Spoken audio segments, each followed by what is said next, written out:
Anyways, guys, I just want to say congratulations to you both, to us, because we, all our episodes has reached more than 100 viewers, which is more than what we had in our first season of Dashboard Confessions. Small victories. Yes, so everyone, welcome to an episode of Dashboard Confessions. My name is Wayne. This is my two best friends, JM and Ron. Hi everyone, welcome back to the podcast. And first, I would like to say congratulations to AutoHub, us. Because we're gonna open our Kia branch in Marikina and in Otis very soon. March 1 for Marikina. Otis to be announced. EV6. EV6, everyone's craving for that. Yeah. Can I go to the opening? Of course, you both are invited. Nice. I live 5 minutes away from that area. Oh yeah, Marikina ka nga pala. Oh, nga pala. Yeah. Vespa Marikina is also there. Yeah, I'll bring my girlfriend. I promise she won't faint this time. Last time. Let's make sure lang na nandun si Mark. For people don't know, his girlfriend fainted during the launch of Mini. And Mark Nelson saved her life. And Gino. And Gino Rufino. And Kuya Driver mo. Yes. And sino yung nagpaalis ng mga sasakyan? Si Soju Cars. He was there as well. Okay, don't give, you don't owe me anything. No, don't of course. worry. The one and only Wayne T10. Oh, yes, saved my girlfriend's life. Drove end-to-end BGC 5 minutes. Yes. Don't worry. For the cars, I don't know if you guys have heard, there's luxury tax that might happen, which is bad for the auto industry. Wait, for what cars? For luxury cars. Di ba meron na existing? Oh my gosh, now there's luxury tax. But but there's an the good part existing is luxury 10 tax million na. and above yung ma-affect, which is 25%. That's huge for the luxury cars here in the Philippines. 10 million pesos and retail. above is 25%. Safe tayo ron.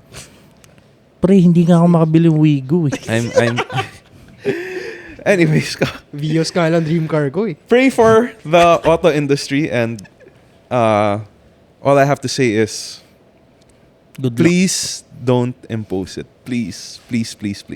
That's all. I have a lot of things to say, but I'll just leave it with that. Please don't do it. It's not just the seller who's gonna be affected eh. It's also the buyer. Of course. Even though nasabihin natin 10M above na kotse.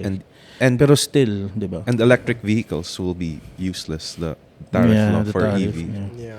There's no incentive again. Na naman, they're so indecisive kung anong gusto nilang gawin sa buhay nila.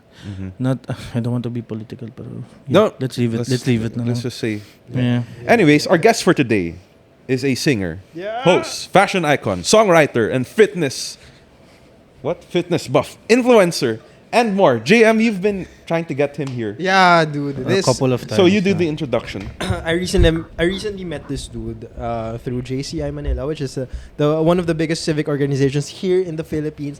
And all I could say is this dude is so damn interesting. Opa.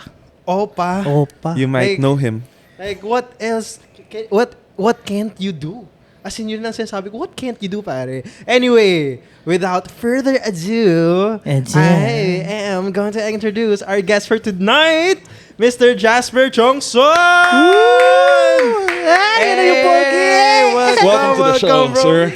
Ang pogi. Legit naman dito, no? Like, sa inyo, pogi eh. Uy, grabe. And Opa. you see him. Hello. It's hard not to miss him because it's a black chair. And he's all white. He's all white. He's all white. Hindi ko inaasahan. I didn't intend that to happen. Pogi. Sabi Candy siya yung Crush, opa diba? eh. Nagtrabaho lang. For those who don't know who you are, Jazper, please introduce us to our Introduce yourself. very, very loyal viewers. Oh. For Our Dashboard few Confessions. viewers. 10 million, di ba? Oh, man. How we wish. How I wish. Oh my Manifest, God. We'll get manifest, there. bro. Pwede. Like, pinamanifest ko rin, maapektuhan ako nung 10 million and above na cars. It will come. My name It is will Jazper come. Tiongson. Well, sobrang minention na nila JM and Wayne kung sino ako. So let's just get this started and get to know me more. Let's go. GG. G, ano mo yung mga tanong natin? Right. You look like you came from an event. Yeah, I had the shoot lang sa QC. Abangan. What shoot is that for? Pwede mo na ba sabihin? Pwede naman. It's hush, kaya, hush pa. kaya white kasi it's for, I've been endorsing Dental First. It's, yun nga, it's a dental company. So they take care of my teeth for over a decade already. So they want to come out with like, Can we see new those pearly materials. whites? You know? Oh, guys, wag kayo Dental, in love. Wag kayo in love. Yun yung perception ng dentist, no? All white. Oh, All white. Oo nga. Very Malinis. Yes. True. Malinis. Yes. Alright. So, other than I recently saw your Instagram and you recently held this Valentine's na event for Okada. How was that one? It was nice. This Okada it's huge a venue, so to perform there is something. How did you get it? How did you get the job? Did you approach them or they approached you? Or how did it- Well, I've been doing this, hosting, singing, songwriting, and content creation for a time, for more than a decade, I suppose. So, kumbaga... More than a decade? More You look than a very young. decade. I was hosting How old are you? since Oh, yeah, how elementary. old you started? I'm already, parang grabe naman, no? Parang basag kagad, no? 37. No way! Oh, that's bullshit. Kalokohan, pre, kalokohan. Birth certificate. Josh, di ba? Kakilala na tayo since elementary. Nakalokohan yun. Hindi, Hindi ako niniwala. 37 na. Talaga ba? Oh, but it's all in the mind, di ba? But wait, pero like kasi like for a lot of people, 'di ba? Parang when you ask elementary students, they ask you, "Oh, what do you want to be when you grow up?" Fireman. I want to be a pilot or Guys, whatever. I wanted to be a dentist. No. Legit. Yes. Uy. Oh, Promise. I didn't know that. That was like when I was 5 years old. I remember. Oh. Talaga. Because I was in the dentist and I liked how they cleaned my teeth. And after I look in the mirror, wow. Smile. For the longest time, akala ko gusto mo maging like NBA player. Like PBA No. player. That was when I was like Kasi ang 10. hilig niya mag-basketball kahit Basketball, anong bata NBA, I kami. didn't even dream of Nagtangkad ni PBA. Wayne. Oh. Oo, I didn't pwede even rin. make MPBL. I'm just kidding. I didn't even try out for that. But Talaga yeah, din. NBA was my dream. But that was when I was older already. Going back to Jazper. Oh yeah. So going back. So 'di ba when you ask these students parang ang dami na lang gusto. Pero being a influencer, being a content creator, singer, songwriter, parang it's something na only few kids would dream of kasi it's so it's so different. It's like a different path eh. So how did that start for you? Siguro let's start with what was your parang dream job or what you wanted to be when you were a kid Nung versus bata what you pa. are now. Sobrang different. Kasi nung bata ako, my lola used to bring me sa church every day. So we're going to mass every day. very So, religious. nakikita ko si Monsignor Andrade. Parang, alam mo yun, very respectable and all. And then I was doing like the collection sa parish church. also. Oh, yeah. Pinapasa yung mga basket. Tapos parang hindi daw ako maalis hanggat hindi nila binalagyan ng pera yung Sa pilitan ba? basket. Parang nakasmile You're a good ka seller lang. too. With the way you're dressed, you could be a priest too. Yung na lang yung kulang yung gano'n. Father. I'm just kidding. Actually. I'm sorry. If I think yung pagsuot ko talaga ng puti para it's a lot of things. Yeah, that's right. no. Para kahit ano. Pero yun nga, just going back to the story. So gusto ko maging pare nun. Kasi parang sabi ko, idol. Parang si Monsignor Andrade. Pero parang nung tumatanda na tayo, pare na lang. Pare. Hindi na pare. Hindi na pare. Parang Wala na. parang ayoko ng mahirap naman, no? Parang dami palang pwedeng gawin. Sa collection na lang outside. tayo. Pwede naman yung, I think, yun na lang natira. Yung parang pengi pera. Wait, tapos from magiging father, paano naging When did it transition to paano something nag-transition else? na? Wait, parang natutuwa ako Ano pag na? naging content creator. Syempre nung elementary, high school, ganyan, student leader and all that. And then parang one time, parang I was asked to host our intramurals. Parang ganyan. Okay. Tapos parang tawa sila ng tao, parang sobrang natuwa naman sila sa nangyayari sa stage. So sabi ko, wow, ito Tapos yun, parang nung nag-college na ako, nagsimula na dun. Like I was invited to host for like freshman orientation for different schools. I hosted in La Salle, I hosted in... Different schools different pa. schools pa, outside UP because I studied in UP. So, ayun, so parang doon na siya nagsimula. Tapos mga debuts na and all. So, from TY, meron ng konting honorarium, ganyan. Tapos later on, paid gigs na. Kasi parang this industry is really a word of mouth kind of industry. Diba? If they see you in action and they were enrolled with your energy, how you carry a show, then they're gonna be inviting you into another show, here and there. So yun na, dire-diretso na siya. You have Parang lots siyang of web. you have lots of competitors though. How do you separate them from you? And how were you able to stand out and able to, get me? There are lots of big names. How do you compete with them? Like for example, like when you say wedding host, syempre you come to mind, and then the likes of Eri Neiman, Sam YG, these are the goats of hosting. Like how do you compete? How do you set yourself apart? That's right. Well, ako, first off, in terms of mindset, I think I don't want to compete. I don't really compete. Right. Parang feeling ko my personal measure is my measure. I mean, it's my benchmark. I don't want to compare myself to others. Parang ganun. And I think, yun nga, parang it's really more of, siguro kasi I'm so passionate with what I do. I really want what I'm doing. So, lumalabas siya. So, the energy is there. It's up there. Parang ganun. And at the same time, siguro, feeling ko, parang what separates me to the others would be because I sing also, and then I dance and all that. So, kumbaga, so kailangan nyo ba ng song or whatever. Right. So, ganyan. parang What do you so, like I'll more? get Singing, here. dancing, hosting, or fashion? If you were to pick Parang one. Or fitness. Or Kasi- fitness. Kasi he's also a gym buff. Eh. Yeah. Lahat eh. Feeling ko it's a lifestyle siguro. It's really more of how I channel my energy into doing these stuff that I'm passionate about. Yeah, feeling ko that's what's important, diba? Whatever it is that you do, you have to have your heart in it. Although parang I think it's really a journey. I don't like ako parang it is just to give you an idea, last year that I made this like a full-time kind of job. Oh wait, For so the last year longest lang. time. So Last the year past, lang. like before this year, for 8 years you were doing it sort of on the side Like a sideline. What was your Okay, main like a job? Side hustle. So for a good 11 years, HR. before that pala, are you gonna hire me? I'm just kidding. HR. Are you gonna give me a car? which Hindi. So, Who do you want to replace here? I'm just kidding. ay, grabe. Umuwi na yung IT nyo. Eh. Hayop ka, Win. Umuwi na yung IT nyo. Ay, IT pala gusto. Ang dami. Basta naka-white pwede kahit ano, diba? Yes. Hindi. Ano tawag Wag lang dito? maintenance, madudumi yan. Hindi, pwede rin. Diba? Sabihin, maingat ka sa sarili. Anyways. Ano na nga yung question? No. Sabi ko, Nakalimutan ko na. Nakalimutan ko. what Gulo were natin you, eh. what were you doing? Before. Before. Yung previous career mo while doing this Okay. on the side. So, since I've been hosting since high school na nga, diba? So, nung college, parang I've been hosting here and there also while I was studying. And then I was getting some paid gigs already while in school. So, after that, so I was also auditioning for like a singing competition. So, I was supposed to be, before graduating, a year before that, parang, papasok na kami sa hotel. Parang, they're gonna be Which housing us, singing signing competition? contract. Tanda na tayo. Search for the Star in a Million. Parang, so, sino ba yun? Chris Lawrence batch. So, tanda ko. Hinahulog ko talaga yung sarili ko. Anyways, so yun. So, parang, ako, I didn't sign the contract. Sabi ko, I want to finish studying. Parang finish with my batchmates. Parang feeling ko, I don't want to be a stranger. Graduating with other people from another batch. Okay, So I finished that. And makes also, sense. parang sabi ko, I was running for honors. So sabi ko, wag na lang muna. Sayang eh. Diba, sayang? Parang What course were you studying? broadcast communication. Sakto naman. Sakto. Medyo ano naman. Aligned naman. May mic pa rin. Parang, May mic parang pa ano, rin. parang duh. It's Jazper Tiongson. Siyempre, what else, di ba? So yun, so after college, after graduating, so medyo parang pa-artista tayo, parang gano'n na trabaho.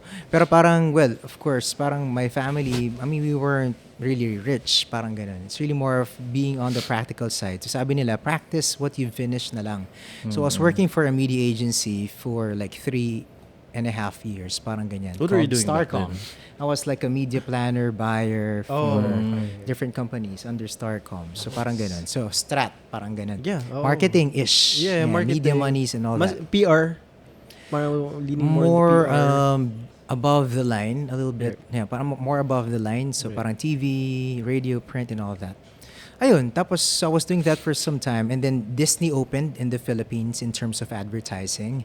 So, na-pirate ako. So, I was with Disney for a good 11 years. Wow. Wow. What So I was is there. Disney doing here, if I may ask? Oh, well, they have an office here, but then kami, actually, I was under ABS-CBN because it's like a partnership between Disney and ABS-CBN to sell their commercial space on TV, which was Disney Channel, and then later on, yung Fox Sports and all that, Star Sports and all that. So it was under ABS. ABS pala. Is it gonna ABS survive partner right sila. now na wala ng cable?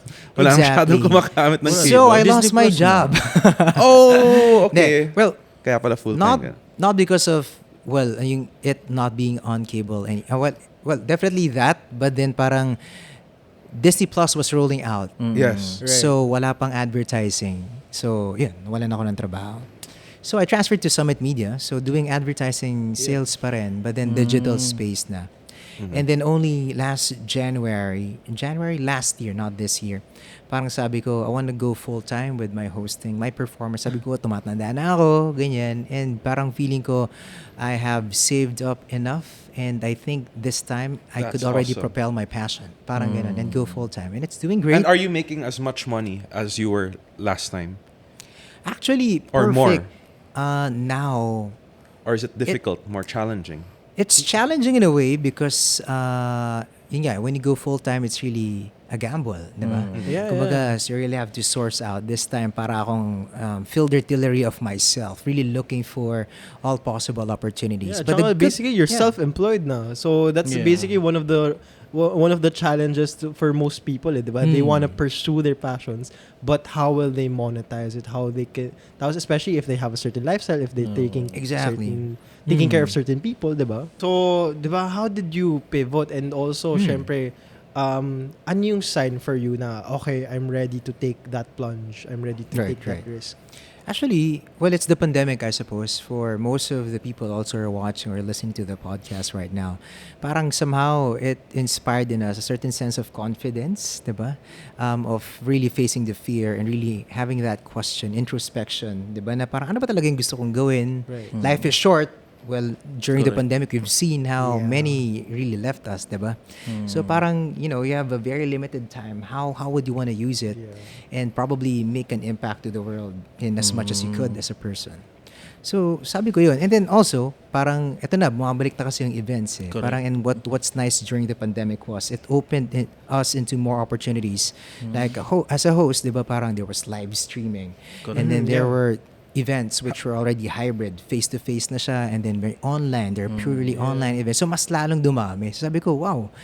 And then, parang what I realize now, while I'm doing it full-time, parang, uy, ngayon, ang dami ko pa palang hindi natatouch. Because before, I was just waiting for projects to come. I wasn't really like Right. doing the legwork of looking into different other event agencies just and comes, other no? video. Diba? Parang ganun. So, parang ang laki pa pala. So, kumbaga, it's a blue ocean out there na hindi ko pa talaga na-dive in. Yeah. And then, the good thing about it also, I'm not really like fully, freelancing.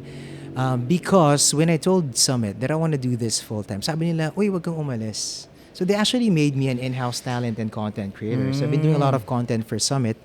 I'm an employee still, being paid for what I love doing this time Right. talaga. Oh, you I mean, I have love two jobs. sales. So perfect. Sabi ko, Ano mga recent projects mo with Summit? so I have a show called This Is Lit on Summit Media. It's sort of kind of a variety show. So parang I have guests every week. Tapos, yun nga, parang kulitan. Tapos there's a virtual audience. It's across all the Facebook platforms of all the Summit titles. So imagine how many titles are there. Dami. Preview, Cosmo, Top Gear, everything Pep, else. nandun. Pep, yeah, everything. Spin and all that. So, yun. And then parang dami ko ding video projects. I think the one that, yun nga, parang for different brands. Baka bawal magsabi mo. For Go different ahead, brands. go Yan, ahead. dami. If So, ever may bawal, ba yung bawal lang yung competitors ng AutoHub? Oh, yun, wala. Correct. Yun. But So yeah, so I've how been did doing a that- lot of video projects also with them. So technically, so apart from that, being in Summit, what is good about this setup is that they allow me also to do other projects outside of Summit. So recently also, just last year, there was a manager approached me already to manage me for everything outside Summit, like all my other gigs, hosting, singing, songwriting, content creation, also outside of Summit. So basically now, I am doing what I love doing, being paid for it. yeah. Right. And then getting extra, being paid for it as well, beyond the company who's paying me. So parang, Best of both worlds. exactly. Buti So, buti pumayag sila sa Summit na ganun, sa ganung setup. Oh, very progressive kasi sa summit, very agile in terms of, say, for example, how you're going to be utilizing your time. So long as you produce what you have to produce, output-based. So, pasok. Sabi ko, wow. Right. So, saya. This is for our JCI viewers because you're JCI. Yes, and we are. You wanna tell them how you got into JCI Manila. Oh, tell them a little bit what Yeah. JCI is. Oh yeah, first start with JCI. Ano nga ba yung JCI? Hindi pala alam. Patay. De, JCI. 3 members right here. And soon to be member. Oh! Pag may time. Pag Nagka-time. May disclaimer. May pagka- disclaimer. That's Right, right. Well, right. JCI, what could it be like a personal kind of... Yeah, go Yeah, ahead. go ahead. For me, go ahead. JCI is a platform for someone, like a guy, could be a girl also, but that Right. JCI Manila, we're members of, for you to be able to improve yourself, I suppose, in terms Right. of leadership. It really depends as to where you are putting your head into when you enter the organization. But personally, for me, it was really outreach, doing service, because that's what I really missed when I was in elementary and high school, kasi I was a student leader also and all that. So yun, so the story of me being part of JCI was when I was hosting an online radio show before. It's called JT The World on T Radio. So it's about positivity. So my guests were about that also. So I had Joseph Gonzalez, Direct Joseph Gonzalez, guest on my show. So he was promoting STCA, which is St. Teresa of Calcutta Awards, 'di ba? So parang hinahanap yung mga pinakamabuting tao ng mala St. Teresa of Calcutta. So aligned. So sabi niya, after being a part of the show, parang sabi niya, uy, parang bagay ka mag-JCI ah. Tapos si Press Z of JCI Las Piñas Water Lily, she was the one who introduced us, Joseph and I, para mag-guest siya sa show ko. Sabi niya, uy, okay yan. Actually, parang gusto niya talagang social outreach. She has a heart for service. Right. So, yun. Sabi niya, punta ka. Tapos, yun nga, nandun ako sa old mini. Yeah. My ulo. So, that was like the first. 2019 na yan. 2019. That was the parang old mini showroom. ganun. Exactly. And Nakakala ko talaga doon ako pupunta today. Pero Yeah, sabi ko, sorry. Yung mga ways. Hindi, naayos na namin sa ways yun. in fairness naman. A lot of nung- people go there pa nga. I'm like, nope. Exactly. Yeah. I was Tagal like lang shocked. wala. Sabi ko kasi, uy, tama ba tong mini to? Because the mini that I remember was there, but then Waze brought me here. So, buti na lang Buti na. sakto. Tama, Thank you, tama. Waze. You're welcome. Thank you. And Just thank you kidding. for updating the pin. Otherwise, I'm going to be lost. We're not going to be doing this. Yes, You might correct. have Mike already here. Wait, Somebody else. so you mentioned certain advocacy. So how about you personally, Jasper? What are your advocacies? Kasi syempre you have work, everyone has work, pero some people also have certain personal advocacies that they want to promote, they want to focus on. So yun, on that side of your Yeah. life. So Ano me, meron? actually, my hashtag, I have a personal hashtag, which is spread the good vibes, share the love. So medyo generalist eh. So it's really more of like pushing a person in what I do, for example, because I've been holding the mic for, all the time, parang ganyan, is to inspire people to be their best selves and really embrace who they are and what they can do, that they have to Right. believe in their own potential because nobody else could believe you better than you, diba? So, empower you. Parang more like that. So, whatever passion you have, parang go for it, diba? So, like me, parang, diba, I just recently embraced this full time, diba? So, I tell myself that it's never too late to follow your dreams and dream pa rin, dream big, Follow your diba? dreams. Right, JCI newbies. Oo nga, totoo yan. See? Do your projects Look at first. him. Do your projects and you'll turn out to be like him. and him too. Yeah. And him soon.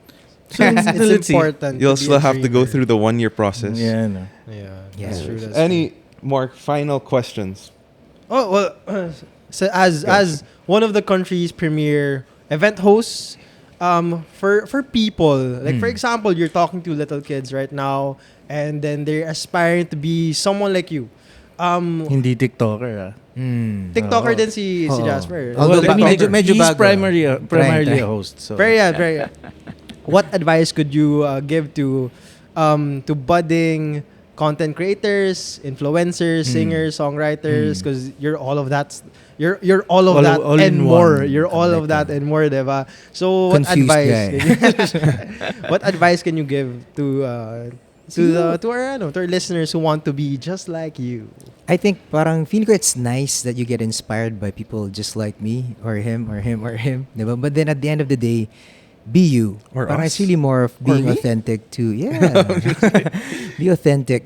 Parang, yun nga, parang, syempre growing up, diba? You look up to a lot of people.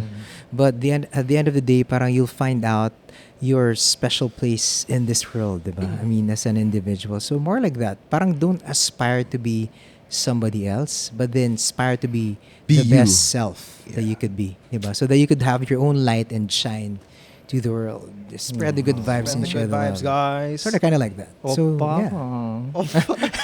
Opa. Pero pagdating talaga ni Jasper, kanina pa like, opa. Parang like, si Jazper was like, the moment he went inside the room, Tas all parang white pa yun, glowing, oh. all white. I come in peace. It's Jesus. I'm just kidding. Anyways, The dentist. The dentist. the dentist and anong isa pang trabaho niya? Janitor din, di ba? The janitor. The janitor. Meron pang isa. Pare. The pare. The And the taga ng Iron Man. tagakuha ng pera. Oo, tama, Dapat may tama. TikTok ka na gano'n na pari ka. Pwede. Uy, grabe. Baka. Baka Lumalabas na yung tayo. pagka-marketing. Mabatas tayo. Sorry. Guys, don't cancel me, please. Oh, walang You can ganun. cancel Wayne, but not me. Malabo, pre. Nang papasa pa. How can Do they... you wanna keep your job? Baka bukas, I've pre, been palit ka threatening him. na. I'm just kidding. I don't even pay him. Anyways, thank you for doing this though. Sabay bawi. So, iba, Oy, asan yung kape mo? Ba't wala yung kape mo? Eh, I brought some last may kape ba time. Ay, di ba dapat? every ano yun? Ganun ba yun? Sabi nga sa akin daw, may kape daw Di dapat. ba? I don't know bakit wala. I will bring again next time. I didn't know na it was a weekly thing. Yeah. Uy, alam na It's a tuloy ng weekly mga thing next now. guest nyo na dapat may kape. With Baka coffee. maghanap sila. Oh. Right. Next week, I'll be shutting down my coffee business. Dalugi na. Lugi na kasi. Hindi Puro kayo bigay. nangingi. Sabi ng accounting ko, sir, Di. lagi may nagpapalibre. Uy, grabe. Magbayad kami. Bayad. Promote mo. Baka nakakalimutan ng mga nakikinig tsaka nanonood sa. So for Free those who promotion. forgot, or for those who didn't watch episode 3, I do have a new business. It's a coffee shop in Antipolo. So if you guys are near the Kogyo area, please swing by. It's called Big Brew in Manalite. Now your friends know too. Now my friends know too. Yes. Where can we follow you? Follow Yeah. me. Dito lang, sa office. Dito na pala magtatrabaho I don't si do Jasper. social media. Hindi, at Jazper Tiongson. Ganun lang. Jazper Tiongson. Across all my socials. Facebook, Twitter, Instagram, TikTok. Ano pa ba? So far yun lang alam ko. Wala nang Snapchat, Vine, wala na yun. Wala na eh, no? I have Tumblr. Friendster and MySpace. Naiwan pa ako dun. Oh. Uy, yung mga testy, mga Ano ganun. mga testy? Uy, pa-testy. Hinahabol pa yung iba. no? Thank you very much. Thank you for being in the show. My Yes, pleasure. thank you very Thank much you. for coming. Thank you and to this spending time with beautiful us. man. See you soon. Please like and subscribe. All right. Jazper Tiongson. Hi again. Sorry, guys.